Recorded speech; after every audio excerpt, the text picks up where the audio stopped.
Hey there everybody, welcome to Hack That Funnel Radio. So today we're talking about webinars and why webinars can totally suck. Because in truth, webinars are really sold as this magic thing that's just gonna make everything work, when in all honesty, it's not really as perfect of an engine as you've heard. And that's really weird because you've heard people like Russell Brunson touting the fact that everybody who's in their inner circle must create a webinar. And you run that webinar every single week until you've made $1 million, period. Don't deviate, don't automate, do it. That's what he tells people. But really, in all truth, there are things about the webinar that nobody knows. Number one, because you don't know the stats about a webinar. And number two, you've never really tried to scale a webinar, and there are some serious issues. But if you get it right, it's still one of the best systems to use. So that's what we're talking about today. But before we hop in, make sure that you hit the like button, give the video a little like, hit the subscribe button, and hit the bell so that you're notified next time we come out with some freaking awesomeness video like this one. I have spent the last 5 years building hundreds of marketing funnels and systems for over 100 clients, and I can tell you, most of you are skipping the most important part of the funnel build. There is a secret step-by-step blueprint that makes every sales funnel profitable. What is it? That is the question, and this podcast is the answer. My name is Ben Moote, and this is Hack That Funnel Radio. So about 3 years ago, this gal had built her business. She was teaching people how to build a staffing business. And she was going business to business, selling high ticket and doing it, but she was always traveling, never able to be home. And she was like, can't I scale this? She was doing YouTube massively. And she was like, I should be able to make money with this. How do I make money? And so she looked online and everyone said, do the webinar. And so she decided, okay. But here's the thing, the secret with her, she didn't say, I'm gonna go learn everything and become a webinar expert. She said, I'm gonna go find somebody who knows how to do this stuff. That stroke of genius that literally took years off of her learning curve brought her knocking on my virtual door. I was the guy who was gonna build this funnel for her. And so she gave me all the ideas, everything she wanted. And I said, okay, that's wonderful. But if we're gonna do this right and you actually want a webinar that's actually going to work, I need to take your stuff, I need to adjust it. Are you okay with that? And she's like, yeah. So first things with a webinar, in all truth, the first page has to be 100% curiosity based. If you can't make somebody say, I don't know what this is and I have to find out, you're not doing a good enough job. Everybody wonders why your webinar doesn't work or why your first page in your funnel doesn't work.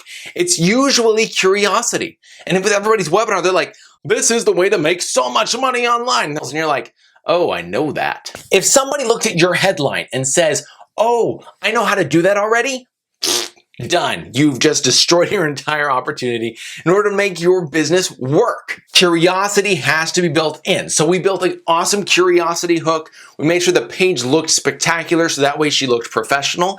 And we hacked what was working already in that niche and in the webinar space. After we built the webinar with the ecosystem and all the emails that follow up and the emails that make sure you purchase and everything, we decided to launch. Now, when you launch your first webinar, it's not gonna be perfect, and don't expect perfection.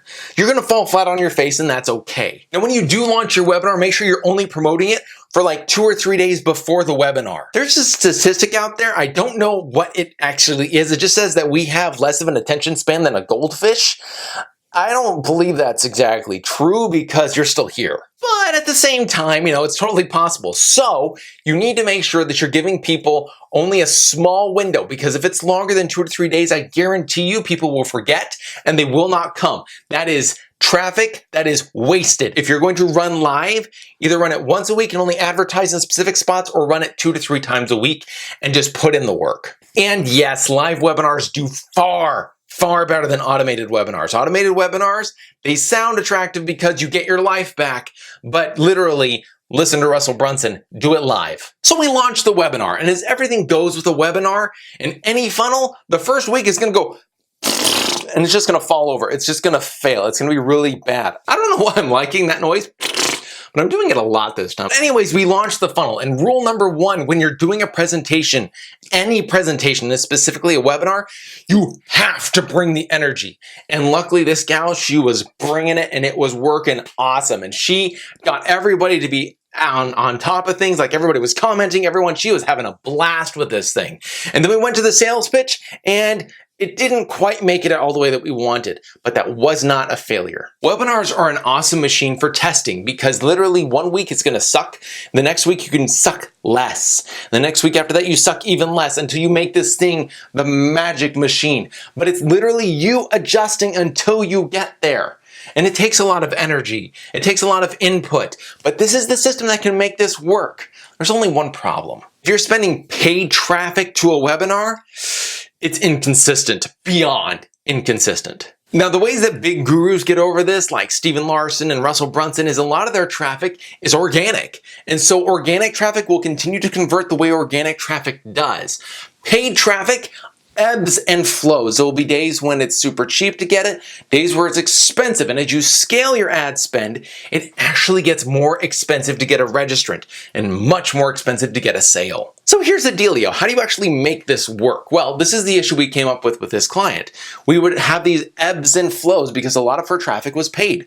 We were doing Facebook ads and we were doing a good job. We were discovering audiences that worked. We were discovering the right headlines that worked, the right images that brought in everything. Really what it all came down to, in truth, was how that traffic felt that day. Look, we got leads for like $3.50. We got leads for like $1, and then we got leads for $12. And this isn't something that just happened with this client. I've seen it with multiple clients.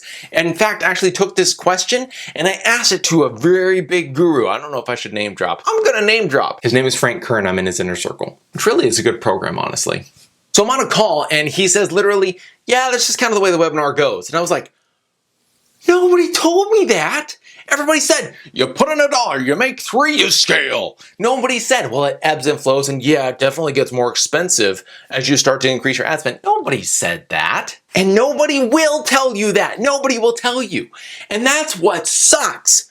But once you get your webinar converting, it shouldn't be an issue. Look, once you get your webinar working and you actually get this conversion rate down, you bring the energy, you have the curiosity, you have all these systems moving and all the pieces working right on the automation side on the back end to be able to get money as fast as possible and then close the sale, you should be closing about 10 to 15% of people on the back end. That is $1 million webinar waiting to happen. That's like, let's make this thing magic. With that percentage rate, you can take on $12 registrants, and they will be more interested in your product. So that's not that big of an issue, but costs will go up and they will ebb and flow. It's not going to be perfect every single week. 1 week you'll put in $5 and make 15. 1 week you'll put in $5 and make 2. And you know what? It's got nothing to do with you. It's the way traffic works. And if you're doing just paid traffic, that's the name of the game. So how do you get over this? Well, we actually talked about it before. We make sure that we do other types of traffic. Other options are, number 1, do a JV. If you can bring in somebody that is warm, that already understands your topic, and it's like, I have an audience that would love to do that. That audience is going to convert better than paid ads, guaranteed. I love that strategy. Number 2, make sure that you build it out so it's SEO powerful. Now, if you have a blog or a YouTube channel, make sure you put the link everywhere so that way you get some organic traffic moving towards this webinar, towards this machine that you are building. Make sure you're driving as much traffic as you can outside of paid ads. So JVs and organic. Organic is a machine, and organic can work if you do it right, and they can be pretty warm too. The last thing that you can do is start to build out your list and then keep inviting your list. Build your list with other paid media first, and then bring them into the webinar. This is where .com Secrets, Russell Brunson's book, actually makes sense, because instead of promoting the webinar, where the cost is going to ebb and flow and go kind of crazy, he promoted a book. And he made a book funnel, and that self-liquidated everybody who then went there. So if I put in $1, I got $1 in on the book funnel. That's $1 million funnel. I'm going to scale that. Why? Because I can then take them and push them to the webinar.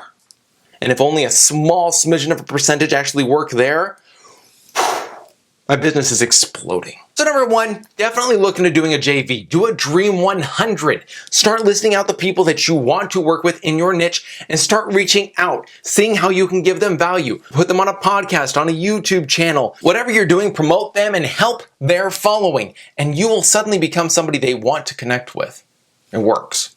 Number 2, make this an SEO engine. Make sure your link is all over the place. Put it on YouTube, put it on your blog, put it on your website. Make sure that there's a way for organic traffic to come in, because organic traffic is much more consistent. But the way to really build this like a king and a queen is to get a self-liquidating funnel at the beginning. Now, a self-liquidating offer funnel, where you liquidate your ad costs, that's what I like to call it, which is like a book funnel or a product funnel, something like that, where it's low ticket at the beginning and you have upsells and downsales.